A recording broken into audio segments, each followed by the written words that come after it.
आज हम लोग देखते हैं एक सुंदर निबंध। हमारा प्रिय नेता सुभाष चंद्र बोस या एक जाबाज देशभक्त या जाबाज स्वतंत्रता सेनानी। इसकी रूपरेखा इस प्रकार है।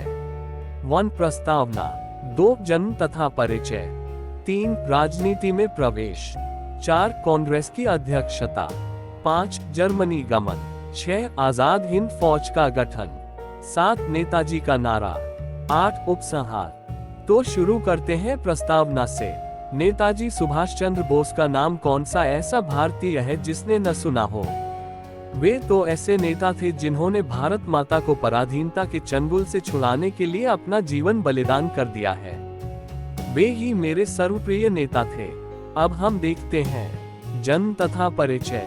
सुभाष चंद्र बोस का जन्म 23 जनवरी 1897 ईस्वी को उड़ीसा में कटक नामक स्थान पर हुआ था। उनके पिता उच्च कोटि के वकील थे। उनका नाम श्री जानकी दास था। उन्होंने कटक में ही प्रारंभिक शिक्षा प्राप्त की थी। उच्च शिक्षा प्रेसिडेंसी कॉलेज से प्राप्त करने के बाद ICS की परीक्षा भी उन्होंने विशेष योग्यता के साथ उत्तीर्ण की थी। वे चाहते तो ICS की परीक्षा उत्तीर्ण करने के बाद सुख सुविधा का जीवन गुजार सकते थे, पर उनके मन में तो देशभक्ति की भावना भरी हुई थी। उन्होंने अपने सुख सुविधा के जीवन को छोड़कर देश को स्वतंत्र कराने के लिए त्याग और बलिदान का रास्ता चुना। आगे देखते हैं राजनीति में प्रवेश।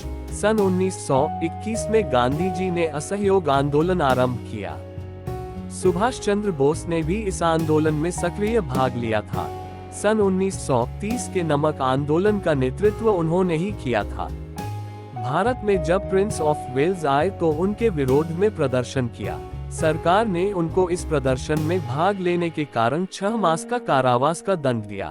कारावास से मुक्त होने पर उन्होंने बंगाल में बाढ़ पीड़ितों की सहायता के लिए दिन रात एक कर दिया। सरकार ने सुभाष चंद्र बोस को राजनीतिक गतिविधियों में तेजी से भाग लेने के कारण गिरफ्तार कर लिया और उन्हें मांडले जेल में भेज दिया। अगला है कांग्रेस की अध्यक्षता। सुभाष चंद्र बोस जनता में बहुत प्रिय हो गए। उन्हें हरपुरा में अखिल भारतीय कांग्रेस का अध्यक्ष चुन लिया गया, किंतु उन्होंने गांधी जी और जवाहरलाल नेहरू इत्यादि नेताओं से सहयोग न मिल पाने के कारण त्यागपत्र दे दिया। कांग्रेस की नीतियों में उन्हें विश्वास नहीं रहा, इसलिए उन्होंने फॉरवर्ड ब्लॉक नामक संस्थान की स्थापना की। आगे देखेंगे इनका जर्मनी गमन। उनके उग्र विचारों से डरकर सरकार ने उनको घर पर ही नजरबंद कर दिया। उन्होंने भेष बदल लिया और जिलाउद्दीन नाम रखकर पेशावर होते हुए काबुल चले गए। काबुल से वे जर्मनी चले गए। हिटलर ने उन्हें सहायता का वचन दिया। इसके बाद वे जापान गए। जापान ने भी उन्हें सहायता का वचन दिया। अब देखते हैं आजाद हिंद फौज का गठन। सुभाष चंद्र बोस ने आजाद हिंद फौज का गठन किया।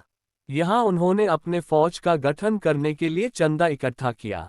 लोगों ने तन, मन और धन से सुभाष चंद्र बोस की सहायता की। महिलाओं ने अपने मंगल सूत्र तक उनके चरणों में रख दिए।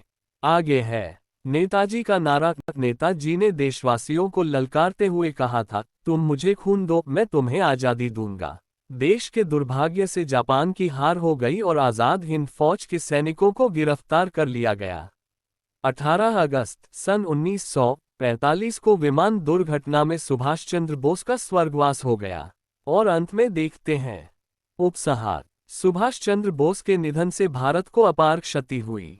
सुभाष चंद्र बोस जैसा वीर, निर्भीक राष्ट्र नेता मरकर भी अमर हो जाता है। उनका आज भी भारतवासी बड़े आदर और श्रद्धा से नाम लेते हैं। तो यहाँ तो वीडियो अगर अच्छा लगा है तो वीडियो को लाइक करें, अपने दोस्तों में जरूर शेयर करें और चैनल को अगर अभी तक सब्सक्राइब नहीं किया है तो चैनल सब्सक्राइब भी कर ले। साथ में बेल आइकन को जरूर दबाएं ताकि आगे आने वाली वीडियो की नोटिफिकेशन आपको सबसे पहले मिल जाए।